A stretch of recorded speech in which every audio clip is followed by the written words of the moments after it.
Hello.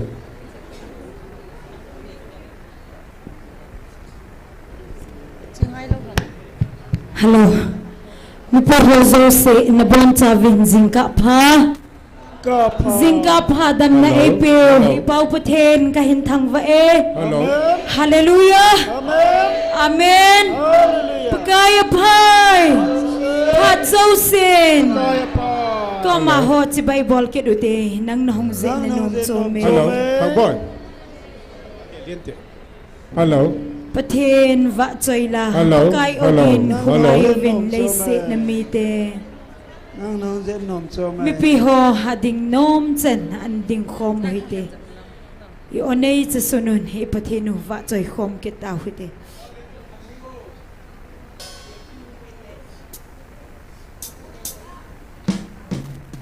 Hello, hello.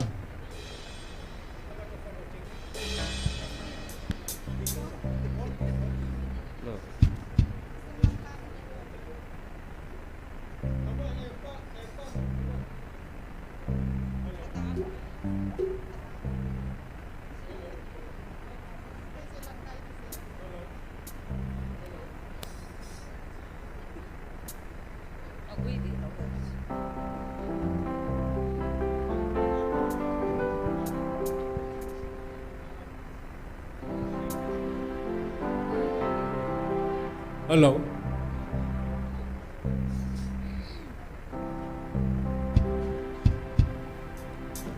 Pagkai ogi hungai suvi leise namin Ahung na ding ni anay ta.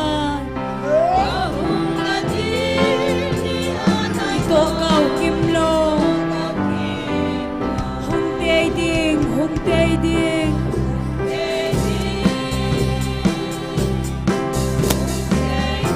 Van hui kong thing chunga. Alo pi apun ki chay ni ding. Aman alhan chong te apui tong ni ding chule.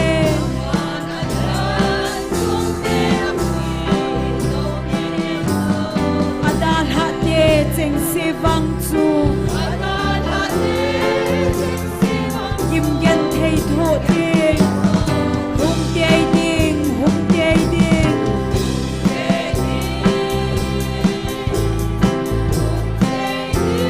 Van hui kong king chunga. Alo pi apun ki chay ni ding. Damun may di la te chu. Kum sang som sang sa. Lung yan thay na tho lung so ding ahien. Hinding ko song le. Hung te ding, hung te ding.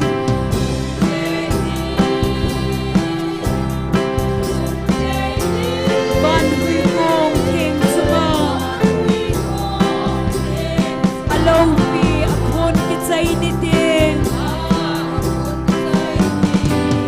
Van gong lo ding cheng si vang chu.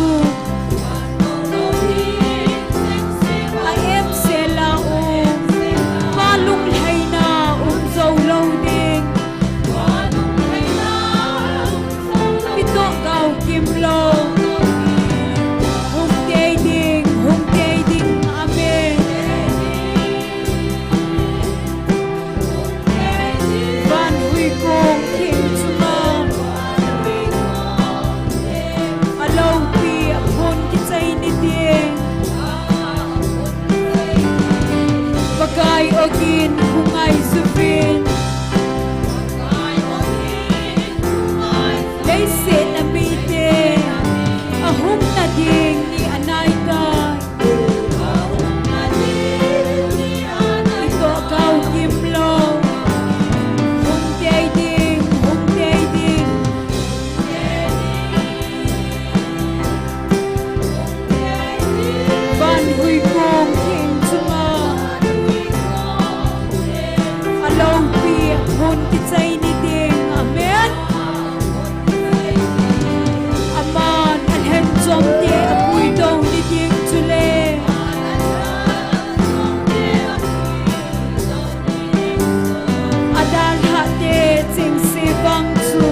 pi hun ki chai ni te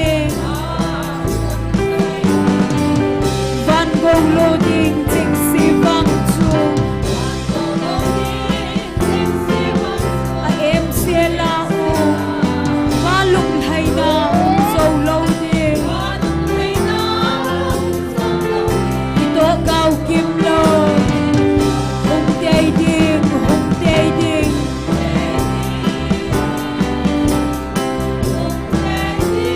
van hui kong thiên su ma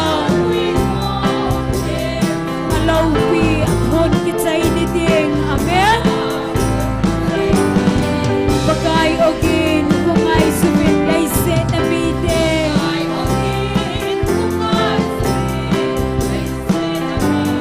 a hum na ding ni anai tai amen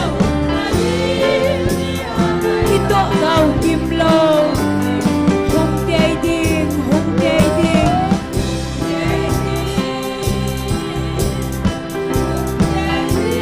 van hui kong thiên su ma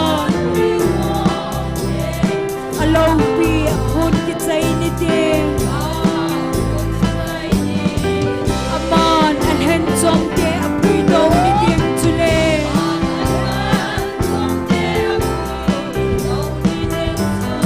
adal ha te cheng se bang chu kim gen thei tho ding hung te ding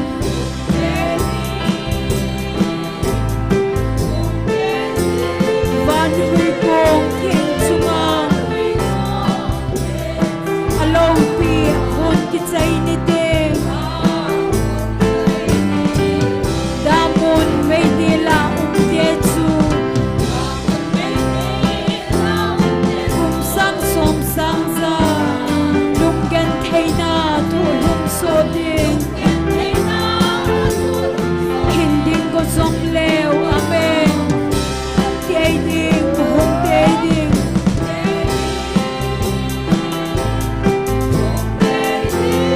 van hui kong thiên su ma a lo pi hun ki chai ni ding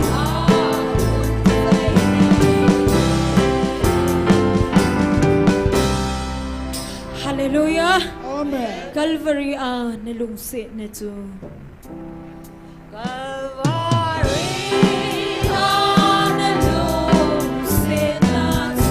chan so loi han lei se lagam tina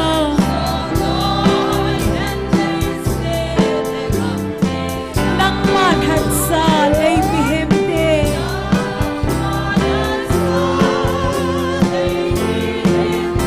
hina sab se la lengu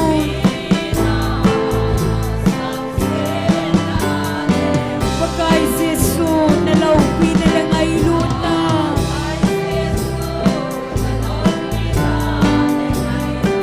thang so loi hen chi din la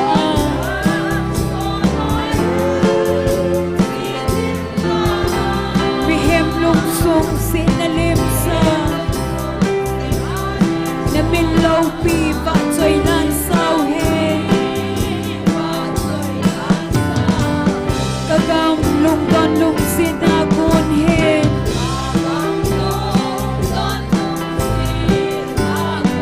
koi hap pakai achia ka hu do de simle pala nang mabin ngai ki tho pi ding nang om lo he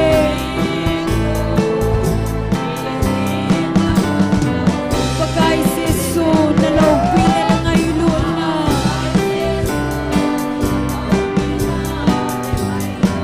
thang so loi hen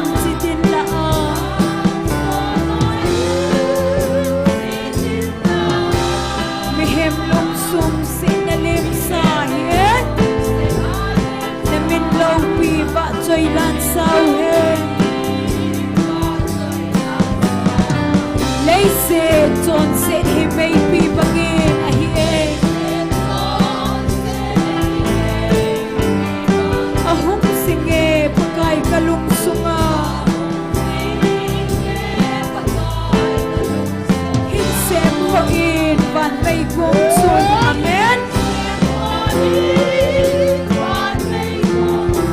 Nang din pabangin paingin. Pagkay Jesu nalaw pinalang na.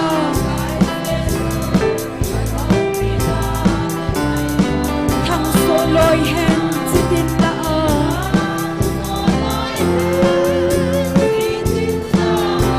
Mihim lungsong sinalimsa Namilaw pipa choy lansaw Kagabi pagkay nagamkay sin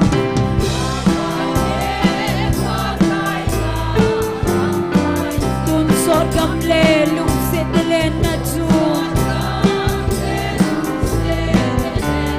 Idile lunggan leham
Calvary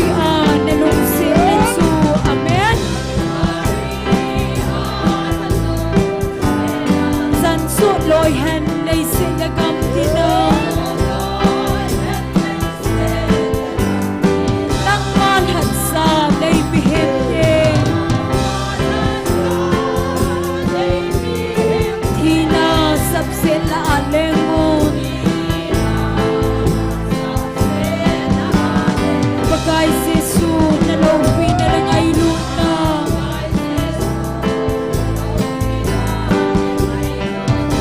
Thang soloy hen si dinlaan. Mihem lungsong si nalimsa. Namin lawpi pa choy lansaw he.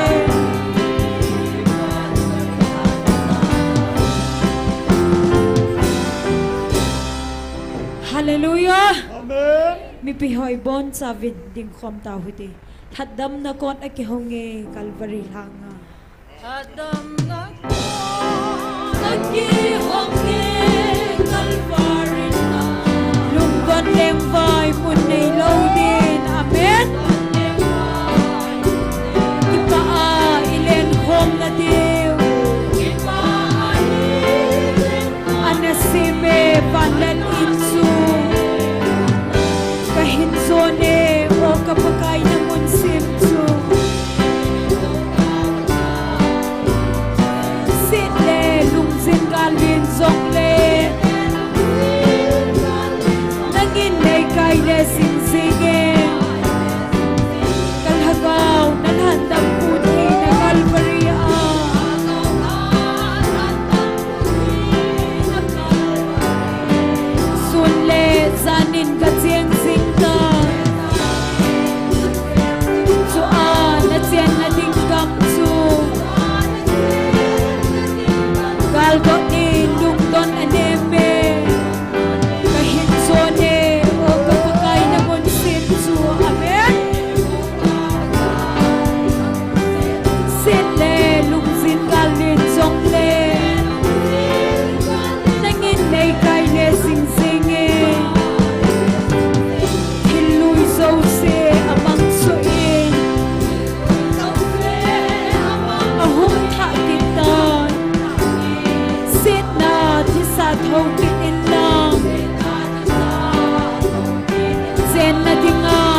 ngay lúc đây kịp na ding chu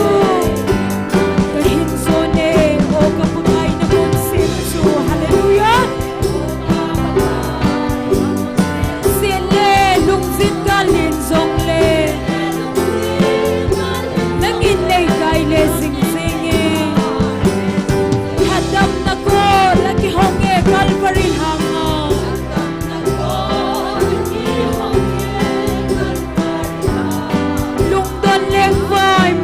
lâu din amen kipa ilen hom na diu anasime banal inju hallelujah kahin zone o kukai na mun sim chu sin le lung sin galin zong le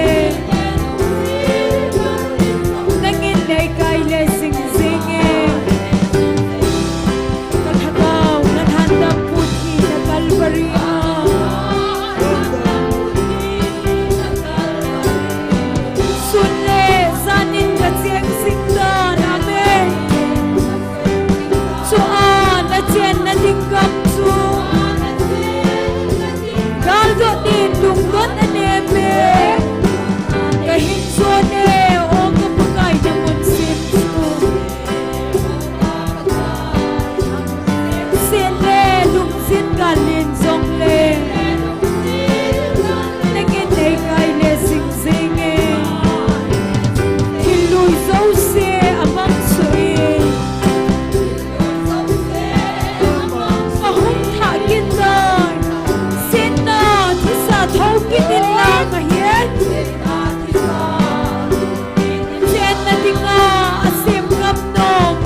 Pathinin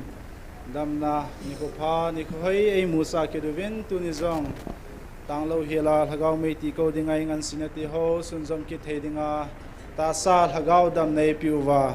gale tulum henlang thun obo tam tam tam jong le athupi wang ni jing thei ko yu pa pathin hi jin ama sa pen penin pa pathin thangwa nei piwe Bible sang mun khat sim do inge First Korean bung thum chang som lagup som la sagi na chin siminge pathen in thing na hiwa na sungwa pathen lagau a chen chu ne he lo ham pathen in thing sumanga chu pathenin ama chu asu mang ding hi izine mitile pathen in chu thing ta hin na ho jong chu ti chu na hiwe athu thing simna wa pathen bon sa wa dingin phathe bu pi tawhan Tuni nizakole somkole thum chan hinna ikiman chana dingo program simhana nenge tunia tauna elam kai pi ding hi golhang lelem hung hintin pathin wa choila isa pi ding hi nunga ningcha GMFDI nu wa nu kim neil hing hi tauna lam kai pa in phat hin la ting le hin sa di hi chu tuni ikiman chana dingo program achom lama khin sim hintin tuin taona anane yutin pathin ko makipa thu sein anane yuti gale tulum henlang join sebon umjong le pathinin angai lut alung se dei chanova thu pi ti hon ni jing thiai koi zalovin ei mo hat man phat man hi poi na cho hi pathin mi ngai lut nawanga hungkal song the panla the hi jiwin pathin ko makipa thu na seute ani na hin zola chun lamkai ho khan phone in bolin nam se pai ho lei ma khong aum ho hi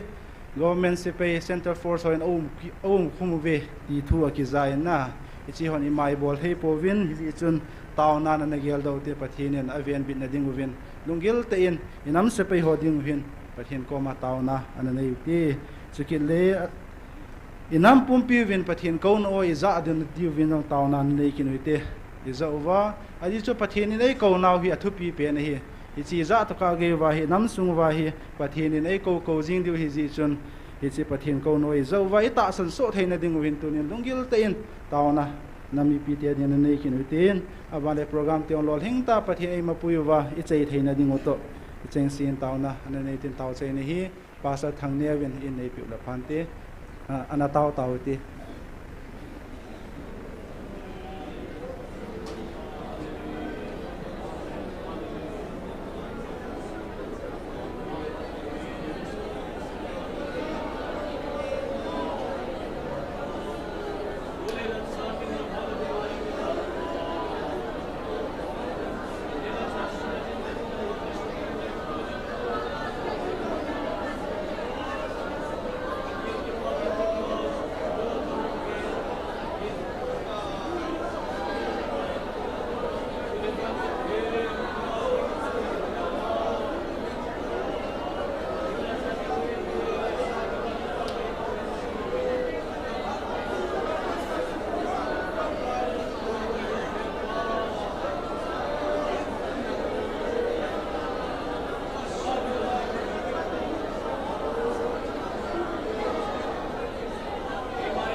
Amen. Hallelujah kapau pathin. Kabon savin tunin dan patain. Kanam sepay ho kanam golang ho divin kahong tawin. Tunin ni ko kakiman sa nauzo. Apadapat zod san gaya. Taona lam kai pahin va chila sadingin ki ho zo se taw ding ho. Nalhagaw ting nail ha kompi ba. At zod san gaya ding napuy hoy na ngaizin. Ungkilhana. Kanam pumpi divin. Jesus Krista namin panin kahong tao komove. Amen.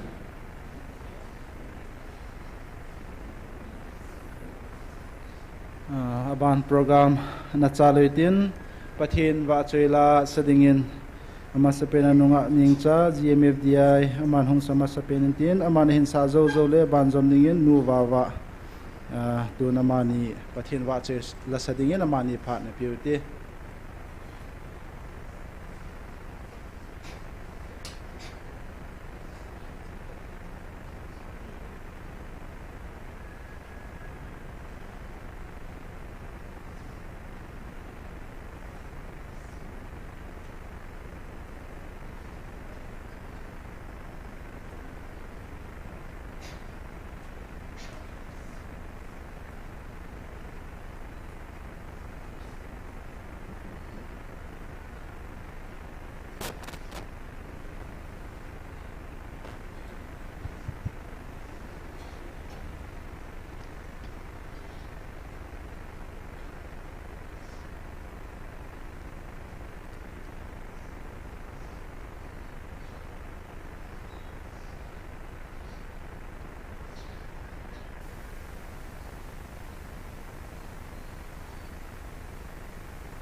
Hello. Hello. Hello.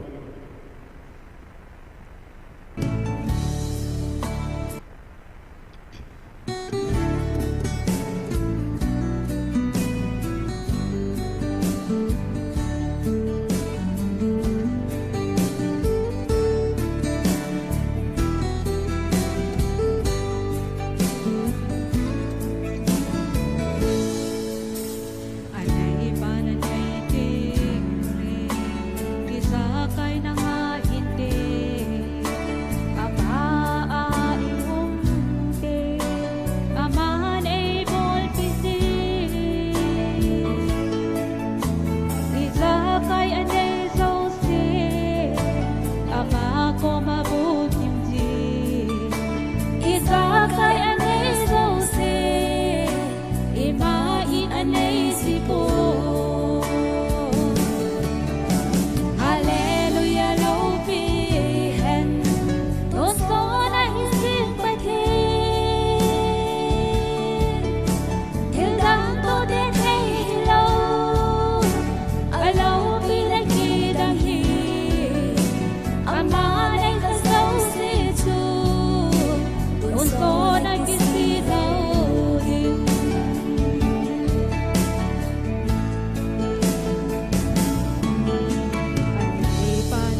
hello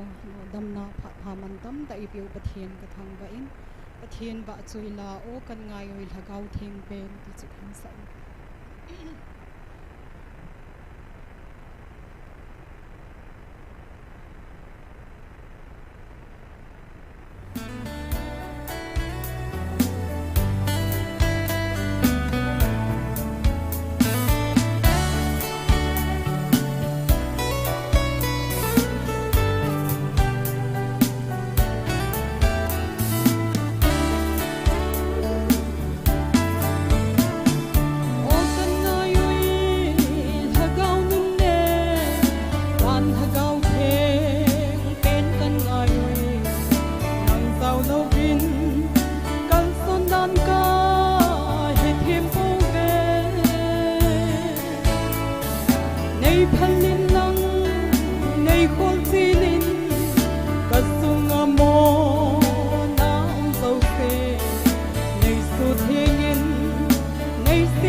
bay mong sa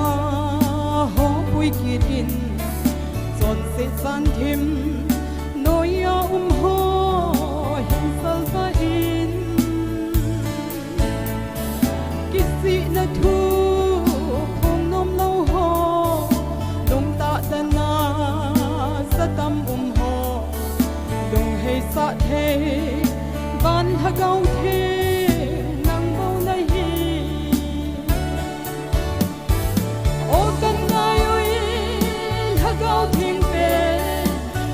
sung na hung cheng na gal so na ko tui ke ho din him su sa o khat pe pe hung vil ki din sao le ngoi te ho su hal ki hal na me ko tha gao thing ka hin na yu ve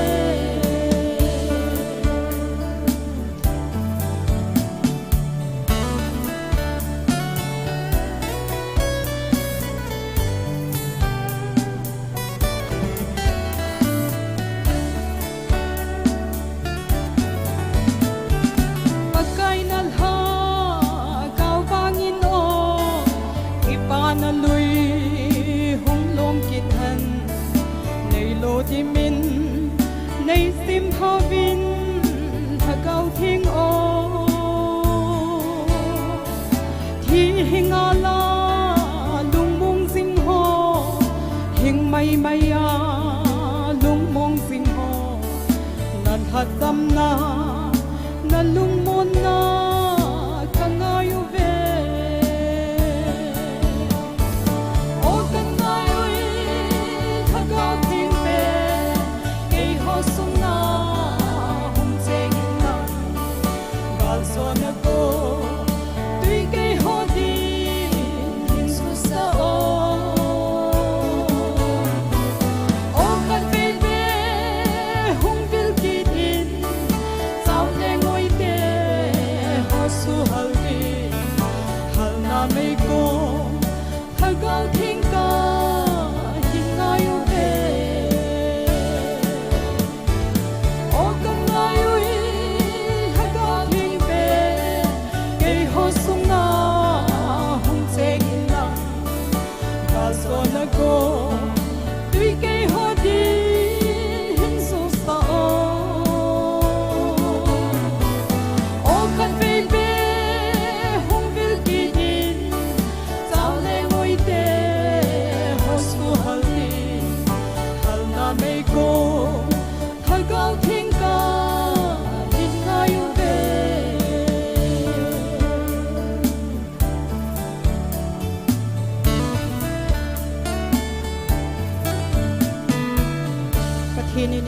vadin phat hei bo pi tau han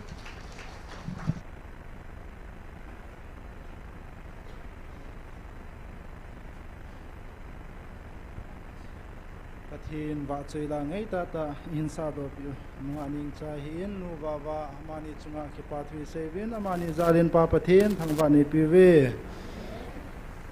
tuin program ban na char kinitin tunia tauna ailam kai pi dingo gol hang lelem aman phat hin line tin aman phat hin la sunga hi pathin wa chui la sading nu kim nei thing jong hin ko ding ken het se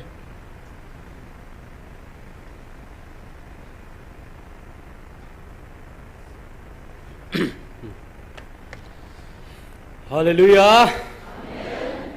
Amen. Ki pa me tuni pathenin imawi puin itaw khom naw ani simazong ni zakule zata somkule thum na hisan ge pathini puyuvin pathin thangwan ai piwin a he tuni ki man cha da noi hi le azula taw na khat mang masautin iman chai tiang ule la sading nu kim nei hinga na ki gong gin taw chai tiang le chuting le til khona phat so lo imanuwa taw na khat iman ki nuwa I phanu I chai ding he tuni ka hindin le abang khatun ki dangi sa me thewa hi in na kumti la kana po do chu hapta ma sa son kaung ki le kit panin wang phat ta in ama salangin pha ka hin sang ki de na hi le ka ki pa in Kejong pathinin kama ipuin nang ho e taupi na zalin khamin phat ong kanei ting le life hin kahin zawzin college che lo ni ho Sunday Saturday ni ho ai lo le abang khan le class off ni ho bang le ti chun life ong ki zawin a ki thangai the ma jing hin hi chalai mun he na ila sa te ho ni da nga chu khong ki ni bo za toi khong ki drum chumang za la than che na lai na ita bang ho che ga gel le musician ho jong a thiam che win lung hai om che in na ila sa o jong yo jong ngi che in ka thanum che in ki thiam hen lang ki sa jeng le kanop ma hi in na sa le ti la loi ten amma ji win nang la sa angai pui ti win na ti la he thiam jeng vitin hengi ka o jong ki su lo me the he o a ki upathim hetam chalanga ho ka ha ka hin ban bo le ka lel thimin na e o jong ki su ta lo me the hin je chun angai tha dan na thimu win lang chule hichilai muna tauna ko se hilawa kulanga ka umna muna nang hon hichilai mun ministry a to SONGPI ho gole pai te ho ai lo le members hon khama sumle pai se ki makhai ai lo le tauna moral support na tam ta nei piwin ti je chun ke ong ki pa thu kain sein ma ba na jong pathin abu hen lang I to khom ju thiri pathin henga jong tauna lai ti ti kan senu mena he kadam la ke program pen hi ki chai the nai la wa hi in khove pathin dam nai pi wa hi le July August lang la ka hin chai pe me the hi na to jong hi June ha la ka ki le ki dinga hi in na taw na jong ka ngai chen na lain ye chen taw nan e del chu jing leo chun hi chalai kai sung mi te na taw na ka ngai cha thu kai se ki na he henge taw na khat anamangutin taw na program item hin saying katin tula hin kalung hin thil tam ta ka gel zin vanoi le sit huinun dan te ho ewe na hi le abang kha chu heading jong abang kha chun he jong hello me the hi win na hi chilai muna yu mai taw le thil dang ki boi pi lo thu dang ki he be lo cho aki wang phat dan hi polonga ting le vanoi thu su news in pia sai ham lamkal nga epium ham na kang pok pi lang morelang epium ham mas pena ki vezi cho emi news ho cheteng le Ukraine Russia Iran US China Israel Palestine ti wa khu ki ve ki zi intin abang khale ilunga ki giga ki gel jeng na in mun mo chang dong ki nei zi ta bo ve na khovel chi da ne gel le che chun a hin la e ho nam mi te ho I wang o pha in pathin e ngai lu mong vin tu chan e vil a hagam ne vil na lai vin na e chun pathi ke ki pa thu sei wote pakhan na ki pa thu I se ki ding wai apanina chun pathin hi chana e vila e ngai lu wa ahil amite ho hin pathin ko no iza thelo pau hi pakai pathin ne ngai dam win ka nampiu ka bol khilo ve ka chon se ta ve nanga koin ka zamang tawe hepa lung se tai ne ngai de mintin ngai dam jong thum na lai ute tun inam mi te wa dengin na tu san ge pathian ko no het him thei nai lo adema asesia atai tom ho de jong taw pi utin pathi ga ngai dam thum pi ute phat khating le pathian in hi che ahong nung le tho tho dinga hin ama zo ongki gel to phat tho tho dinga hin zani dunga thil so azong mit lung thim tam ta to kha dinga hin ei bo se hi pun van noi le sit pum pi Christian lo ho jong lung sunga to kha hi ta in na thil so hin e ho taw na jong ha panai pan chen na lai ding o he e che hi lawa le ma bana jong ine ding hung sa thim na lai me thi hin na ki se the nai lo we ji chun ngai dam pathin thu mo thin apathum na chun hepa hing vil kita no ka zanum kita ve tiute pathin vil na o thum kita te zo la ki sa bang chan na pathin e vila o I hope te ilung mong ji chela na le je chun pathin vil na pathin kinga henga tawutin hepa hung vil kita win apoi pathum na cha choi apalina chun hichlai ministry he so ke wa in adanga jong disabled ho ke ho members ho taw khom meeting le na taw ji na win na khana kha ve se ne taw pi deu hi lo he o members ong ki khop khom te le taw na ha mang in mang jen ke pa ome kha ve bu se hi ka chim lo he o vel tam ta ne taw pi lo tin ka no mo he ministry hi na to a jong ka loi le pai tam taw hichlai mun hung thei te lo mi ta chu ahung nom lo jong ta na amang tha ni tam tai ta banga hi thima am ta je hi pathin ngin disable hoin hagau theng ho pina chan ne dengun tunin e taw pi kila sun kanom na he hi chalai ministry ato khompi members committee members ita ta hi chalai zit leveya hinunga ma idin pi ulanau su pi sangam ho so si jong e hiwet inga chun hi si ministry oi ta pathin ni banga ama chal na dengin atong ho so si founder families etri family hen teng la ke ka hin chelai mun to khompi ho so se ading na tha ta ben tun hi chi point pile chen khawe taw na mang lai han kanu men hin na chen ibon chawin ideng chen taw tin ken taw chen hin mang tangi ibon chen taw te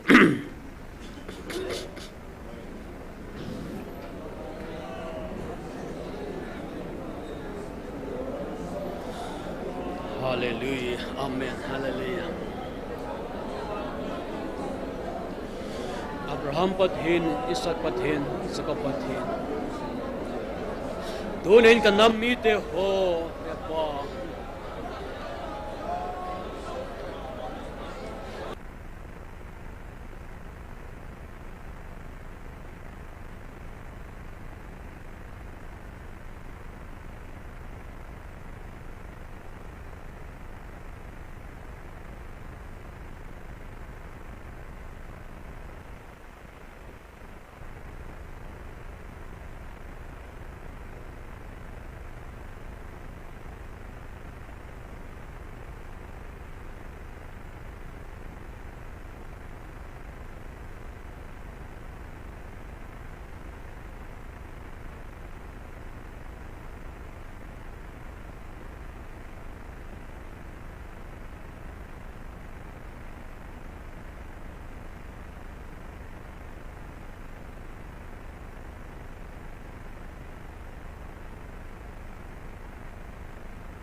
Tikhomna te ho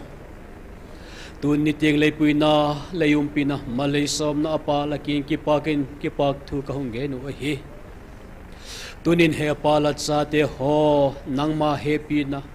one male ko na te ho thim the nai lo te ho nanga pat gilo ka hinaw ka zamang na patin he pan engai dam thakitin la happy na wani na man ekai thakitin la cha te hon nang ma angsung ka bel thaki to he pa nang ma to ki ho to ka nang ma to hin hukumat khom hin la thagaw thing thun ka nammi te nang ma lam hi e pui khom ki ding in pa la happy na ka hongen ki to he chele pa je ministry nang ma la din na hin nang ma tu ting la pu ki pa kin ki pa tu ka hongen no he ma bana ka sep na zel ding wa he pa program gon chum to la kanena lai wa hi zina chun nangin la thagaw naung sem kitin la tagmona sem tu te akithupi tu te ho sumla paisa ki makhaya he pa mal som na le jang fu na ne la chak sila cheni la pun la mal som na ki pak tu ka hunge ni wa hi ma bana na man la van thagaw ne pui to zelin la disabled members te hole he pala thagaw pui thakit pi thakit in tun hun nang man alung te mathu gen thakit in la zemun te hong tung the ta lo te hole he pa hung nom na lung te man nei thakit wa nang mala maung ki le ki to he pa tak sa thagaw damna ni dingun la thagaw thing do tun hun and disabled members te ho zo si pi dingin pal he pina kaungen ki to he tu te nga la cha te le pui na le pina le din pina ki pa ken ki pa tu kaungen hui lo pina choi men ma ka hong pio bang kim la thu hi dingin kalal pau je suminin ka hongen wa he tuin la sa dingin nu kim hiling phan ga piu te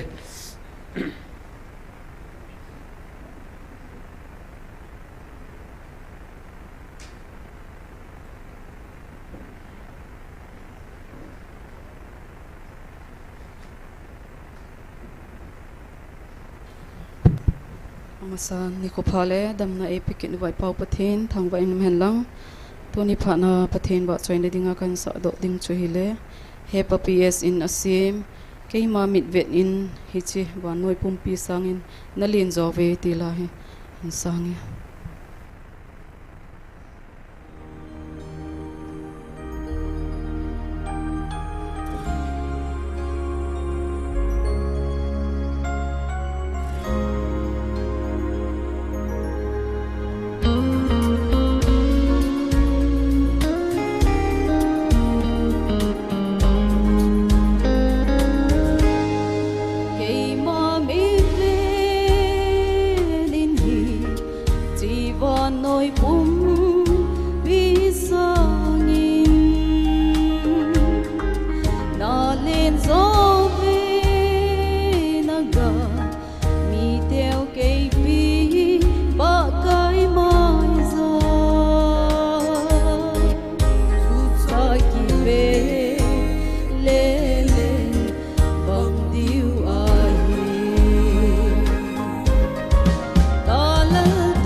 Da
cầm lụt nần đia mô si mang cha ba thiên du ca nahi dunia laga vana hong vilu aona zauhi keima kahi kalal taona kahin dana hinna sangha nang hodinga kahung vilhin na jangha chu keima kahi kalal taona kahin dana hinna sangha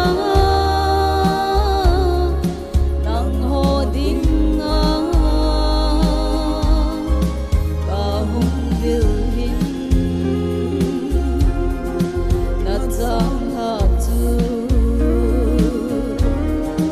keima kahi keima kahi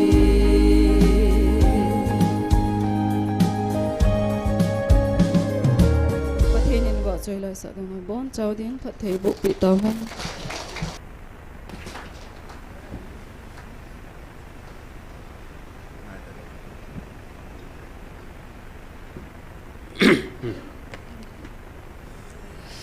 Ole ki pamin mabana chalutin tunihin hislai muna ki tilkhona chom mang ninga ki gona lungil tain tawna to pangutin chile hislai muna to bo se hilawa online na hongza ho zo sejong tingla anunga anaviki de ho zong na tunai ti soide paw hilungil ta ingai tu dingu kadein tawna to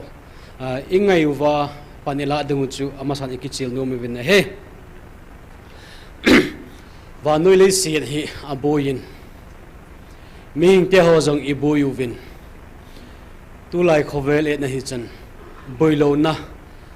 sanchin thu ki pa lang za sangin asit lang hi za de atamin khat veni chan to nan ka sein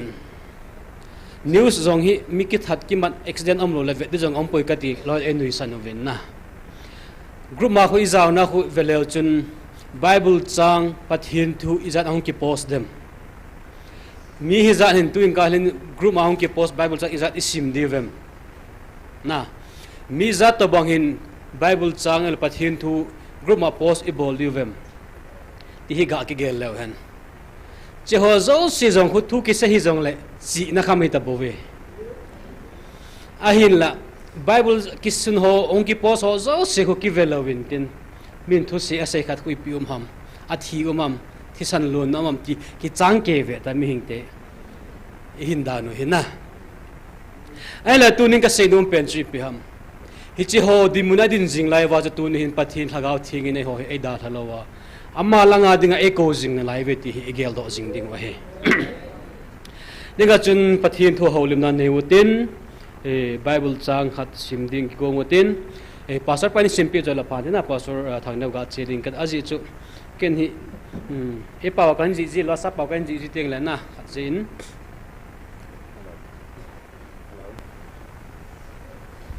Hello. Zakaria bungli chang khana pat changgu thau me khum le olive thingpung kaza thu seya pang van til su ka hinga ahung kinin mi ai mutna ko na ake thodo bang khun keima ai hin thau khangina hi chile van til chun kaza sejin ipinamum 18 kinjong ka vena hile vetan sana aki sim thau me khum khat kamun achung vuma chun khon khat akitungin thau me sagi achunga akitungin chile achung vuma kitung thau me sagi ho chu akam khat chi aumin abonin akam jeng jong sagi ma alhengin hi he ko ma chun olive thing phung ni aki semin khat chu khon je lama aumin chule khat zo chu khon vei lama chun aki tunge kati he chun ka za thu seiji vantil chu ka dong paijin kapu hi chang hi ipi vat sa na ham kati le vantil ka za thu seijun ei don bunin hi chang hi ipi vat sa na hi ding hello line na him ati hi je chun kin zong ka hepoi kapu kati e chupanin aman zong ka za sein hi chi hi Zerubbabel henga thu ki sei ahin pakai thu sei chu ahi thani wang le thahat wanga hiloding amma wang keima thagawa wanga hiding ahi bove tin thane pen pakai na seje amen changgupna velin chupanin aman zong ka za sein hi chi hi Zerubbabel henga thu ki sei ahin pakai thu sei chu ahi thani wang le thahat wanga hiloding amma wang keima thagawa wanga hiding ahi bove tin thane pen pakai na seje amen ki paumin ipathin tu thiang simu pathin pathe bu piu hen lang tunia thupia til khona kain manum chu hi le kal hagau awanga na kal hagau zok in le miso pausan nal kasa in na but by my spirit atin sa pawachon hichu tunia thupia eza ding he hichu thu hi itida na hung po do theham ti hi thuma them sakhat ka se no min he Juda te ho Israel te ho chu leng David phat khanga chun nop ta na khasawin simlam le marlam anaki khen northern Israel le southern Juda anaki khen layo chun ti chun nom tain ana cheng phat nu he chom kha chu kumzabi pakuna 9th century BC hun lai ho chun hi ta na he hi chelai chun sa la thangam ki khen phat nu chun Juda langa chun David le insung mite ho Solomon jong lengin ahung tan ti chun temple sa chu ahung ki pantan a he achom lamin sei ute na temple hin sa pha no chun Solomon chun temple sa jong hi mei me ki sai lo hin e ho ni khat ni ya ini tun no ho to ki bang lo hin na Solomon temple Juda te dinga melchi na len ta le pathin ho win dinga na gonu temple thupi pen cho na hin tu chana dinga hi ala hi chi temple sa na kum sagi zen ana lut ni na hi hi chala ki sa da no cho ha se da ta tin temple ti jeng tin na hi chu heading a poi mo in hi ai hi chala khanga chun Juda te ho Israel te ho chu nop ta hin kho man jing lai wo hin zol nei thiam ga phobip hong po do ta vin nei ipijan emiti le ama ho chun zol nei isai te ho Hosea Amos Mika Zona ti ho Zechariah elole til zol nei chum chum hong po no vin ti chun kumzabi pagi na chan gaya chun pasagi na chan gaya chun Jerusalem temple hi chi asia ding thu hu chi ma ding su se na ding alole Israel mit Juda mit ho jong so la sala pui manga ding ti thu chu an hang sa bovin a he ipizia chu ho chu hung theding ham te ga khul ki na hi chun hi chila khanga Juda te ho chu no asa be se jovin asim pa Egypt gama ko na pui do pathin hai mil ta ven ma hon idol worship na milim sim thu pathin ain ho pan ta vin a he pathina ko na angkom na hai mang na sata lun phana chun pathin alung hai zo ta pon anam than ami te ho chu go chi medin apama chun Babylon te ho Assyria mi te ho chu ama ho su chi midinga chun aki gong jing ta vin a he hi chi ho zo si tu zol nei ho thiam ga ana sei do ovin ai la koi man anana sa po ve na apathen ho na wa jong chun ne gu na cha gu na tula corruption ti ho ela ki pon ki tul thana agdimin adim gam tan a he kana sei jing ke in chalai khanga chun alen cha cha len che che abol he cha bol thei che che me thai cha ga gen thei ti bukim la ho chu chot pha ta a hin de bang naw anei bang ho nei phatalo a chan ding ho chang phatalo wa ta a thim a len alal ho an chai pi gamuta na hi hi chalai jon pathin lung han na sat ta na chung na lung tan pathin in hi chimi te ho gen the ho chu ave zo ta lo ne pathin thang vai num hen tu ni jong hi chi bang ma chun hi chi lai muna mi te ho vai cha gen the me thai chaga ti bukim lo ho igen the na pathin a happy jinge pathin thang vai nom hen pathin hi ho lang na pang mong mong e na tu ni pathin ki pa thu se jing ding o hem hi chi juda khang pha na jong chun Solomon jong chu pathin in sorry lopi ta anatun do ahitan ama khela mi ching ding koima umlo wa noi le sin achit dan ama kala jini tam koima umlo na leise na wa noi le sin angai chat ho zo se cho mit a amu angai cha alha khat cha umlo thu hil tu hoi sima hi le Solomon tu sim ko ga sim kin na hi le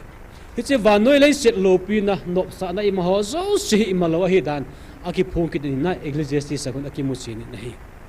ahin la hi chilai khang jong jun tiam phana chun boina na men lo to ta win a hi thiam gau te zole te ho chun yum danu di ta poi pathinga ki le ki taute ki nung le taute pathin ang so ki nung le taute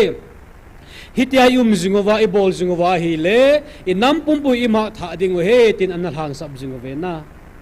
ahila mitte hon i mata ana sa bo we pathin atai to mun teng le zol ne te ho thiam gau te banga se ho jong su adi poi tim nei lo le asam sivin piam a bol gen thevin tis ana bol ta vin a hin na hi che lai ta sun pathin lu han sta na ung ta na he ma ka ma sun pathin in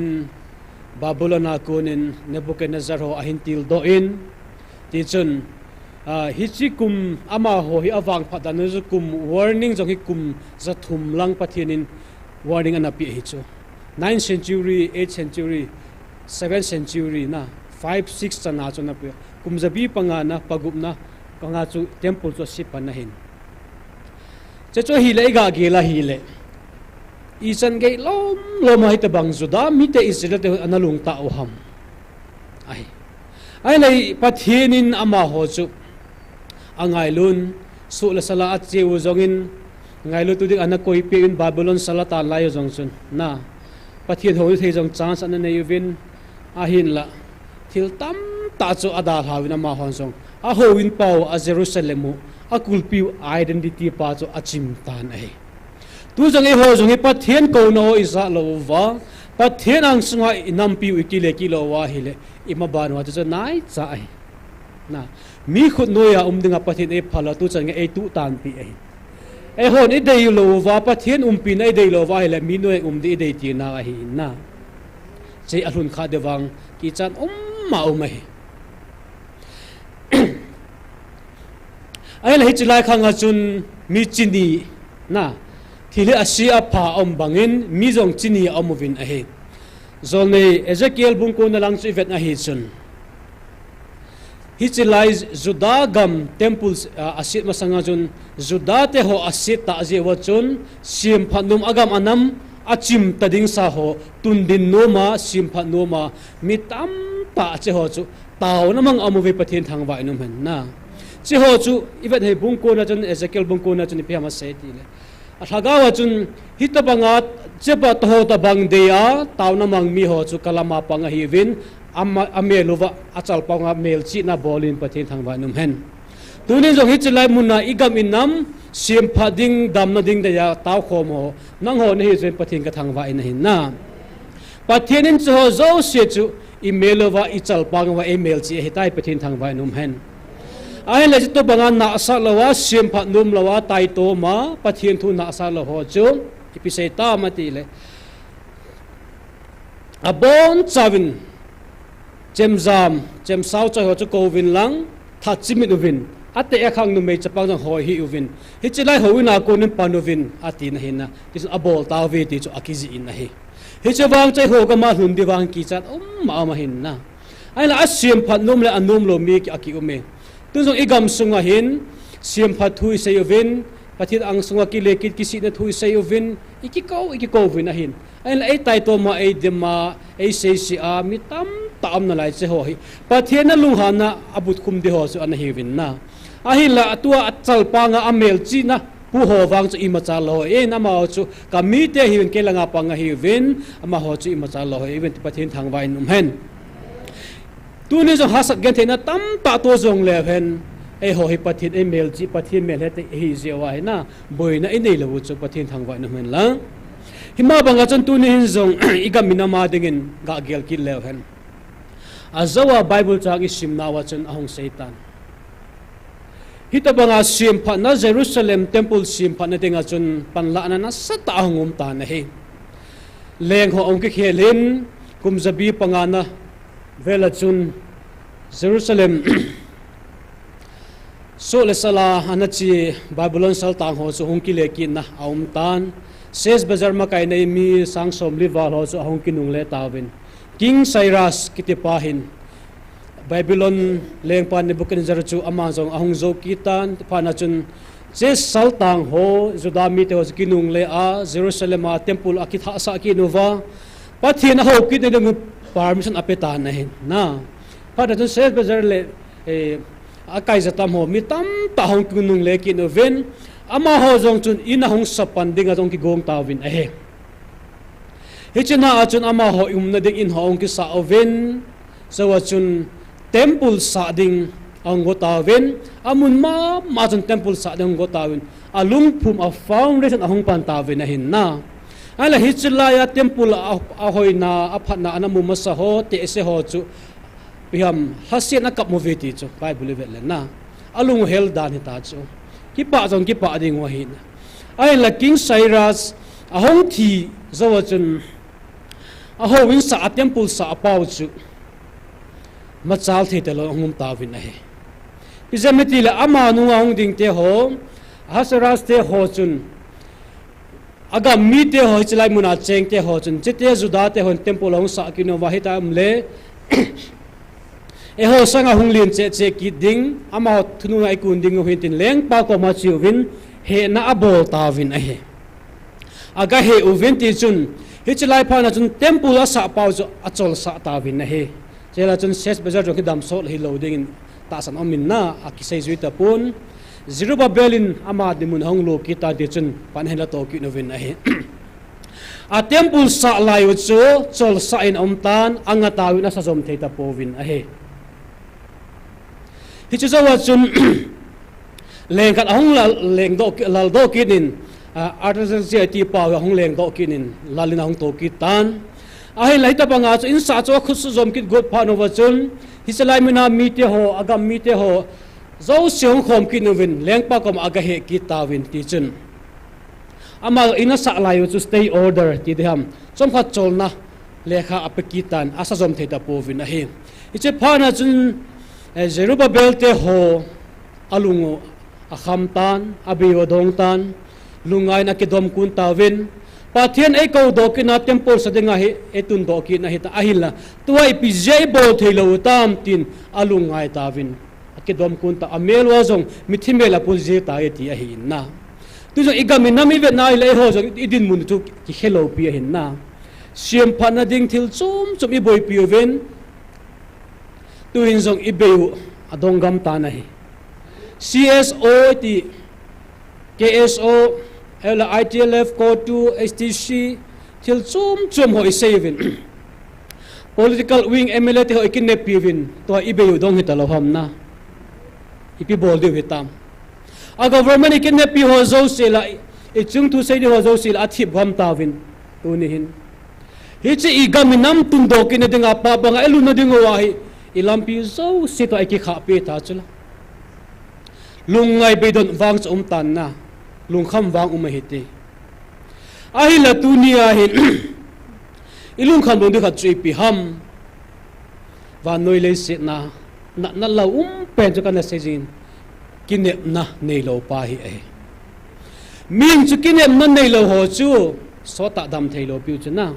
ai lai chlai mu na pa thina ho pi na zala chun e ho hin kine na ine ve pathin thang vai num hen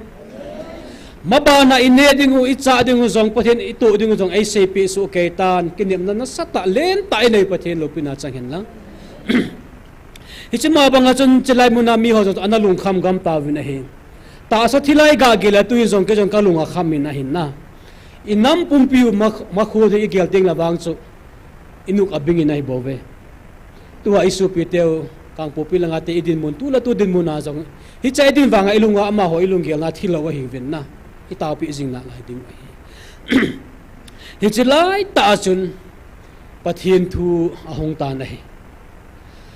zol nei Zakaria ko ba chun pathian thu ahong lung tan hi chi lai ta akidop kunu walungai ta bedong ta om lai wa chun chelang Zerubbabel ko ma chun hi thui ka Satan hi che hi nang ma hat na thili the na bol the na le nang ma thiam na chit na hi lo ding a he ka thagaw wanga hi zo ding hi pathian thang vai nu men not your might not by power but by the spirit pathian thang vai nu men tune pathian hagaw zala chu hi chi tun do am ki ding hi pathian lupina chang hen ka nam mi te ho lung neo po te na hi chi phan pathian hagaw na ahung tong tan hi chala chun Darius ti pa hong leng do ki tan a hi aga mi te ho jong chun a he jing na lai vin a temple cha na pa so a kha pe jing na lai vin a kha jing na lai vin a hi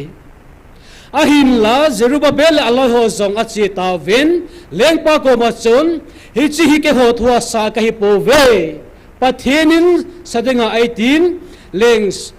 saira sun permission ai na pin sa dinga phalna lekha ai na pe ja ka bolu he tin aga seita vin a he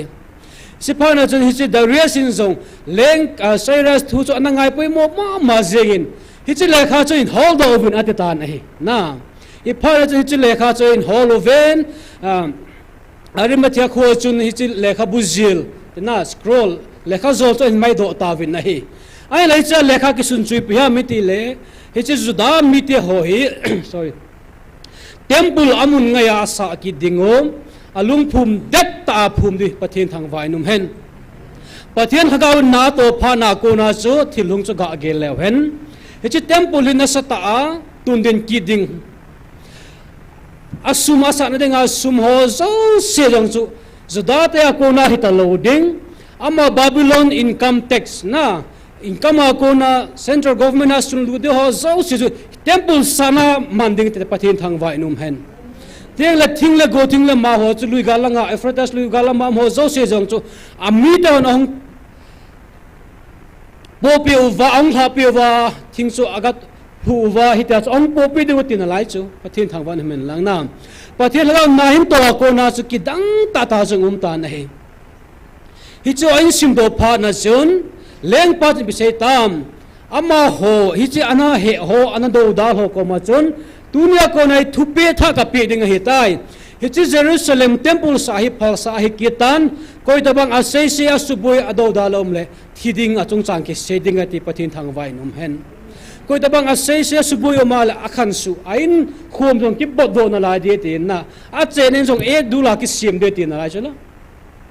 pathin thagaw na to chu ana sat dan chana tunu jong e ho jong pathian ei ko na chi pi ham nango ha nan ho nan ki song hi even imacha nei po ve ti chula imacha hi lo piu chula na Jerusalem temple sa ding wa jong chu ama ho chin na ha na ki song wa asa jong hi me the ai la pathian in ka thagaw wanga hi ding ai pathian thagaw zala chu itum ding di bo hi pathian thang vai num hen tunu jong pathian thagaw wanga chu dunia in nampi huta mite noisia tai din do ki ding wa he so pite ho thildang lamdang poi I he mi thalte ho jong ki suam pi khami nei pove chinna thep nai ti jong le mi pha pove na nei le ho jong mi pha pove ha na chinna thep na im chai nei pove a population na jong chu ami singa sima jong chu I hom dan dan nu hi Manipur pumpi hi to ke ga na district khasanga I hom zo chu e ho nampum pi silchar area veng khat to ki za do bo chu ki tam sa ke wang wai aninga dinga op izewa koi ka hita mi ki ti wang wa hi koi man help pha lo chu Manipur chor champur ti ho ju changang ko sei la hoilai munam chu India ham Burma me ti na lai bo chu chalang ai ho ki phau sa ke wa ngam mi ne het pha be lo piu na ai le che je se nom pe si pi ham e ma ha na I ma cha bol do dim pui na I thil bol the na jong hilo de pathil hagaw hi ding ai pathin thang vai na men tuni so pi to pathin ai ko na pathin hagaw ngan siu te ka te no min a he pathin na hang to ting le hi chlai mu na temple sa na dinga thinum zo si chu a mi te na hin to khom ding hi tai te lang sa chai te mu zong le ane a cha ding o poi mo ho zo se mp uwang gowam thil to a to ding akil han na ding ho gan kel ngoi bong hi ta ta abon cha chu na pi ding wi ti hin la chela pathian thang vai num hen pathian in a mi te de sa mi te ho atun num te nga le a thaga wa na hin to te nga le boina I ma cha am zil ha sa na am zilo a hi ti le chi jang jeng a hin e ho le ho ina ki sun jiwa ina ki let sa jiwa ina ki chapo sa jiwa na hin to te ngu le I ma chal thei zilo wa boina I to jiwa hi in na in so pe de tu ni hin zong nang ma ha na sung hin nang ma bol thena sung hin ke ma ham na ke ma bol thena I ma cha hi poi pathian in kan hagawa ka tun de te pathian thang vai num hen e chu pathian ngai lu na zala tu ni hai I ka min na mi tun de pa ba nga elun ki ding he su pe te ho pathian hagaw ngan se ote pathian ki pe lu no te pakai nang thu hi na nga ke nang na tong tan kaung ki lan nang kaung petai ke ti lai pathian na hin to ting lai in nam chung chang ki se ki nen ten ama de nga I ma chai lo ta chu mi thai pi ke pe di ta bo chu na te le ne le cha sum le pai zong pathian in hagawa na hin to a zale na hin pe te ngule ei tun din te nga le ne le cha lung kham ni ta lo pi chu ei pe di ei sab le di mi hung ki chu diu ta chu pathian thang wa na men lang na so la lum sa le hanga igam sunga thil te ho e ta win sei hi jong le ven che ho zo se pathian nam de le mi te ho ilung ho la hi mi ho hi hung ki pe khel diu ta chu hung ding koi pan se la khoi tui ha bang di bo chu na hi chan dia chu pathian ei tun no ma hi in ai la e ho hi I chapo win ele ina ki sung zu in pathian hagaw na to de inga zong ji po win I boi ziu hi na tunin kai sung mi to ka nam mi to pathian hagaw na to pathian ko na hi pathian o hi nga otin pathian ki pui sa ote tin min hi na a hagaw na hin to ting la boi na I ma cha hangum lo ding ai se bo se chu hi lo hin Jerusalem temple atun kin ki ding azawa amasangai simna chun Bible chun olive thing pani akimun meva thao meva ahong kimun aktunna akimun tieng le thao va azing akimun na se ho chu problem ga se le wen chi thao me chu le pathen al hat sa ho bung mi te ho to e ho hiu chu ama adinga krista ava adinga eko ho ava te thao meva ho chi chu la pathen thang wa na men lang na chu te la hi chi atui mit lawa thao tui mit lawa awa theina pa chi pijam le pathian hagaw thiegin e da la poi yom pi jinga ewa azinge pathian thang wa inum hen che chu e hon thao tui ki pe kom le kisin kom ding le I thao tui kang ji ja kim ji ja ewa om ji ji chu na ala pathian hagawa ko na hing wa tieng le awa achmit ta lo ding a hi pathian thang wa inum hen chima banga chun politics a zong ita nga sa pathianin na sa ta tun din no mahin ama hagaw thiengin hi Jerusalem temple tun dingas ama hagaw ma main at na to pi na pa so ki che ta hi chalai ma sa hin phon do a hi ta in na tun zong e nam mu zong hi pathianin e dim pi olive thing pani apv na hedom olive thing pani chu hi cha chu hagaw wa ko na mal som na do na dingu thau tu hing lon do na ning hi cha koi le ko mi ti le Zerubbabel chu political leader na tuin zong kana sejin ama he ke ho e ho context aga ke se le ps pathin hagaw thawanu ta chala pathin thangwa nu men lang na inam ram ka ding wa e tum pe chul e le no tum pe ta chala na ama hi olive thing kha chui ta cho ama ko na pathin hagaw I donova nami ki pui hoi du ta cho na le tela ta sal hagawa tidam ho tu a zong hagaw na sata pathin in ap chula evangelist ap chula na pathin thangwa num hen ama ko na hagaw mal som na tam ta do idon pan ta huila a political langa vai home the ding a hagaw langa hagaw hin kho jong vai home ding amma a source di pa to pathin in e koi pet ta chulai sisalai munna zuda mi te do ipi ki khena ipi tam pathin hagaw nei chen chi ul a hagawa e pi vai ta chu e wa jing sa wa taona imanu wa pa hui pathin lo pi na hin na he chi hi lawang e ho idin zo lo ding wai su pe te dunia hi pathin ha nazala hi te banga idin do wa hi bove tun hin ga nungel leven zudate ho zong chu ama ho bol thena I thena akisunu wangwa chu alunga khama I macha abodo thei ta lo hin tu zong e ho inam mi te ho zong pathin avela e ko wa hungawin kyo khomu te ken ngai lu na hagaw na pe vinge ke ma ta ki ho cham na ke man ken na ke man ngai tu na nge ti chu tu ne jong ka hagawin ken tong la nge ti pathin ngan siu te su pi te ho tiang chul Jerusalem temple e mata sami malhin kho azo ikitun din dingo in sung itun din dingo inam zo itun din dingo ahe tunin inu in lalo isung mi te ho tam ta kitung ding zo lo mi ki ta na hin na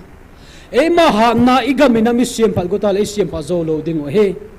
e ma bo the na achu igam sunguwa athiang lo su thiang taw te izo lo chula ikan ni le bo zo inga ibol pem isu mi zo lo kham the bo zo zo inga zo lo e bo the de ma cham lo hin na ela pathen lagaw thiang in na hong to te le che ho zo si abol ho zo si luk tanga pathen na hin to thuin se tinga lama ho hi bible na se banga zo ama sa pen jong nu kha ading anu kha pen ma sa ding ti ho jong hi mai thei wo chu na se tu na itaw pi jing itaw zu angai na lai ka su pi te ho bolding kining to tam zo la tu ni hin e ma ha na e ma bol the na koi lau ding pai lau tin pathin hagawan to nin pathin in ka hagawanga na ka to de pathin hagaw na to sa ote ti se nomin he inga chun tanu khat namang kin otin pathin hagawun na ato thini denga chun su pi te ho tu ni hin nang laken ipi bol di ham all to Jesus I surrender na pathin ki nga ikipi hawa pathin ang sunga hi thupa I choyuwa kema chit na kema them na kana kisungin kema bol the na kana kisungin ima cha he pui pakai tun nang man hagawin na hong tong tan ta itaw ki ding wa hi kanam kagam sung ho jong siam phat ka goven kema ho chit na CSO te ho organization chum te ho ai le thing noi gam no yong ka siam pha zo ta po ve na hagaw nei siam phat pi tan te te hi nga taw ki no te na in sunga boina icha inaw te kham the bol ho zula sa tin tu lagal sa ngai tu ai kham the thi dingi tam jong ki tam zo hi ta in tua jong hi tam ta kium na lai hagaw mang thai de jong tam ta kium na lai hin na ichi ho zo se gel do puma sun tu ne ho na hin pathi denga ki tu lu tha ki no te pathin umpi na ichanuwa pathin ai puilowa a hile e ho dinga lampi I ma cha am lo wa hin pathin ti lo building e nei lo wa hin hosea jong kana sein pathin in aina volume hen lang gen theina mun chum aina vo zen an ki jam cha hen lang maha na ki pota zong le hungovin ka ko hungovin ke mana tum dam pi ki nevin ka tin as dam ki de mete pathin thangwa nom hen dunia igam inamidam na dingo wa hin na mithilong ilon lo na dingo wa hi mithi nei lo dingo wa hi tuna zong hi imil hi bo pathin engi hi boli tampi ompon na he me thal jong ange poi tunen imil hi bo pathin engi hi supite ho adanga ompoi supite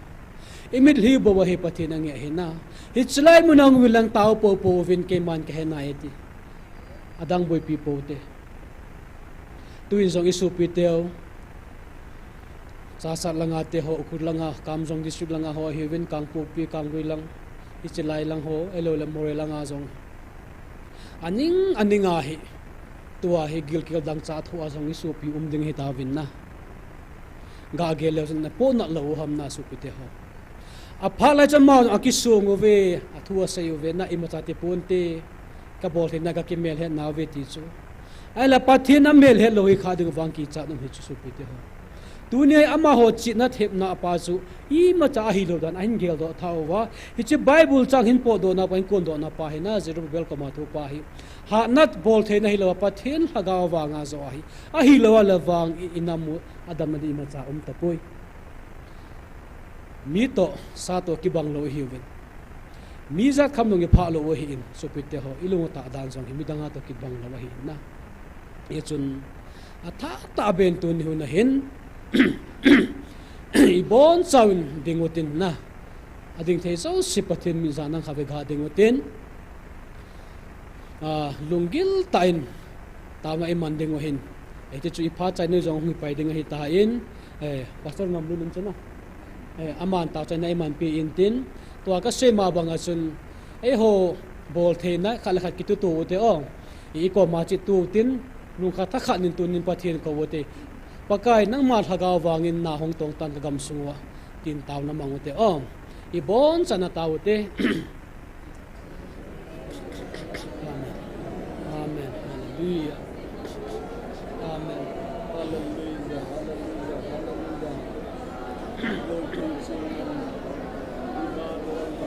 amen hallelujah Amen. Hallelujah. Mihing te ham na sungay lo. Mihing te bol te na sungay lo kapathin nang malahi. Hepa ke mawhan na bang maahipun. Ke mawhan nan kalkale ka sung zau po wahi.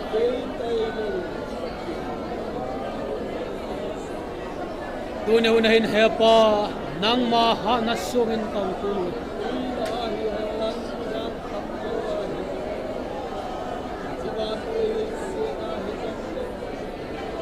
Nang maang sukang pikir itu hepa ke maung bol te kanelo wahi. Tuning ka nammi te ho nang mahe thim the nai lowa. Taksa hanal sinaki sung te chim thage te na hepa tune hunai. O kapau kapathin van pathin hepa nangene su ha thake Mihing te hi na phe chim sa ka hepa tang sang pil hepa Zerubbabel ma zelo haksak nagam to hile bang malo to sa te pathin nang mal he sin tu ne hunang ka pa pathin nangin le la he pina ka hung sakit tu ning ka pa pathin van pathin hepa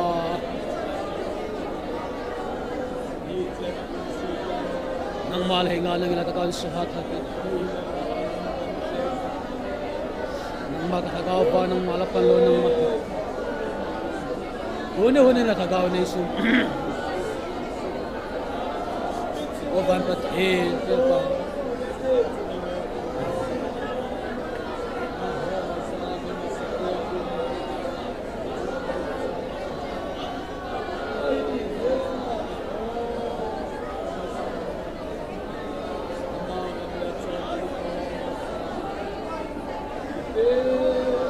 Nang ma belong sa pagkakagaw sa kinang malati.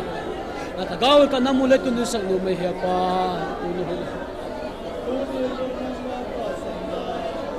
Amen.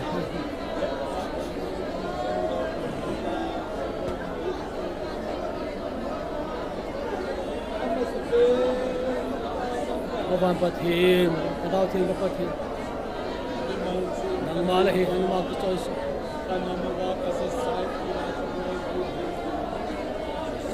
Nanginay yung pin hepa sa site ite hogre hente hole.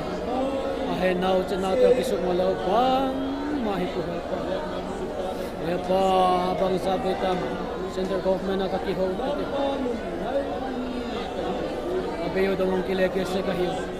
Tunay nang matagaw na Samson hepa nang matagaw. Nanginay po yung pala happy na kahungin. Hana zodi ng nakagaw nito. Kapaw kapathin upan pathin, nakagaw ting kapathin. Nangila happy ng pala happy na kahungin.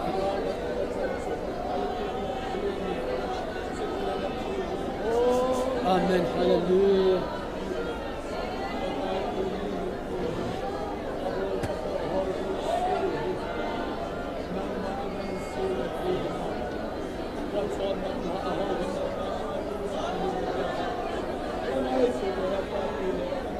Amen. Hallelujah.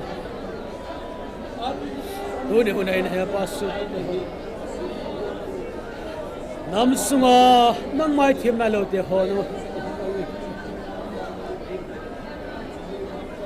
O kapathin van pathin o patagal. Katagaw na hung Samson te. Katagaw mit yun naman ipikitin he pa. Huni hunain. Ang malapal ng malapol ito.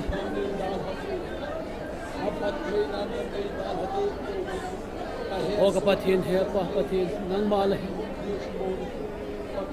Hepa kapathin, nang walay kumin.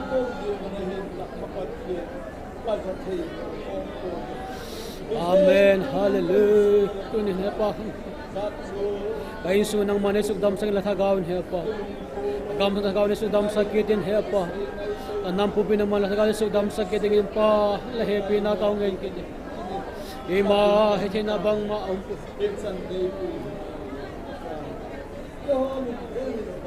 Wawan pati nang malunggal pun sa kau ni chumi pa lehe pina kau ngin kini. Tutigin pa. Amen. Hallelujah. Lepa bangkit pada sin nang ma patna ni. Neho lim pi wa chan ni he bu bin amen mi he min ka bol theu i ma om pun na phat na wanga tu ni chan hungal kaya ka hi bin Ichilai ta ka pathin thei kham khama ungkal songji ka hi bin ichi jeng zo hinang man ne hin pui khom ai bu bin ya pa ka ngai to le na phat ji sei zo zai koi kam pe na sei chim thei ni ham pakai chi ka het do teu le ka gam su no min tin ka in su no min tin ka nam su nom ding a hi pakai nang man nei sei piu bin o ka pu Solomonin na bol na to san pakai ja pe do jengin chutile na thil gu na bonin lo ling tan te atin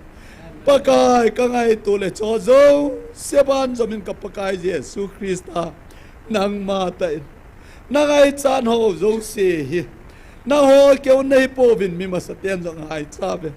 ai na ma sa pen te ama leng gam la chon phat na hol ma sa be na thil gon ho zo se chu buling in tin angai cha chan na ki pe vin tin thilia kai hung bukim tan te na tin tu jeng in jong kanam sungwa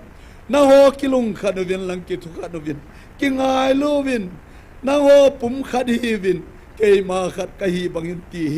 nang man nei thupi naw he ki nin gam lei se ding hel in sung ding hi jong le kei man ka henai nei ti pi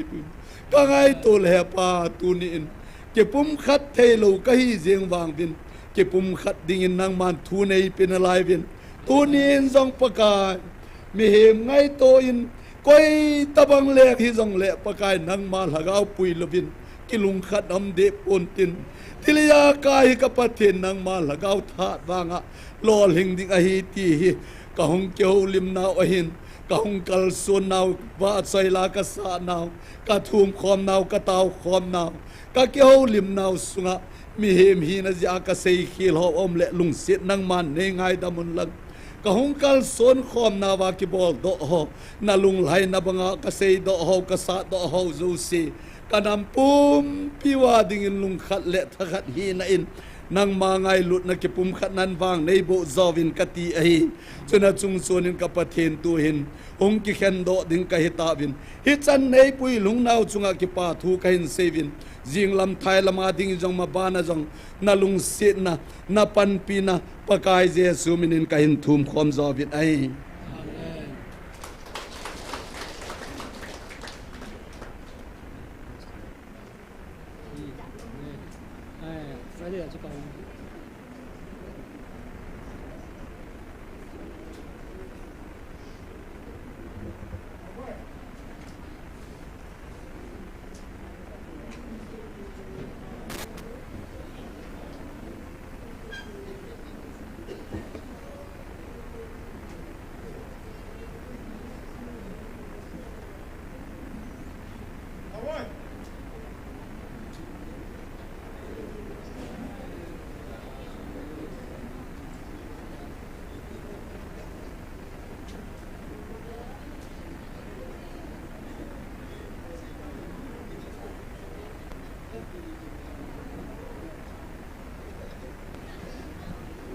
Hello, hello, hello, hello, hello, hello, hello, hello,